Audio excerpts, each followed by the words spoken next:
NDA ବୈଠକରେ ଓଡ଼ିଶା କଥା ଉଠାଇଲେ ପ୍ରଧାନମନ୍ତ୍ରୀ ମୋଦି। ସମ୍ବିଧାନ ଭବନରେ ମହାପ୍ରଭୁଙ୍କୁ ମନେ ପକାଇବା ସହିତ ପ୍ରଭୁ ଜଗନ୍ନାଥଙ୍କୁ ଗରିବଙ୍କ ଦେବତା ବୋଲି କହିଛନ୍ତି ମୋଦି।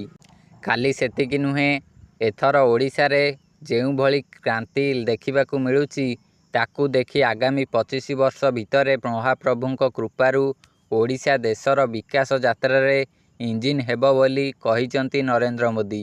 ମୋଦି ଆହୁରି କହିଛନ୍ତି ମଧ୍ୟ ଯେ ମୋ ପାଇଁ ସମସ୍ତେ ସମାନ। ଯେକୌଣସି ଦଳର କେଉଁ ବି ପ୍ରତିନିଧି ହେଉନା କାହିଁକି, ସମସ୍ତେ ତାଙ୍କ ପାଇଁ ସମାନ ଅଟନ୍ତି।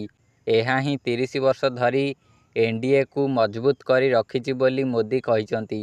ଅନ୍ୟପଟେ ଏନ୍ଡିଏ ଆଜି 22 ରାଜ୍ୟରେ ଶାସନ କରୁଛି। ଲୋକମାନେ ସେଠାରେ ସରକାର ଗଢ଼ିବାକୁ ସୁଯୋଗ ଦେଇଛନ୍ତି। ଏହାର ଅର୍ଥ ଏନ୍ଡିଏ ମେଣ୍ଟ ଭାରତର ଆତ୍ମା ସାଜିଛି ବୋଲି ମୋଦି କହିଛନ୍ତି। ମୋଦି କହିଛନ୍ତି ଏନ୍ଡିଏ ହେଉଛି ଭାରତର ସବୁଠୁ ସଫଳ ନିର୍ବାଚନ ପୂର୍ବବର୍ତ୍ତୀ ମେଣ୍ଟ। ଏଥିସହ ତାଙ୍କୁ ଏହି ମେଣ୍ଟର ନେତା ଭାବେ ନିର୍ବାଚିତ କରିଥିବାରୁ ସେ ସମସ୍ତଙ୍କୁ ଧନ୍ୟବାଦ ଦେଇଛନ୍ତି।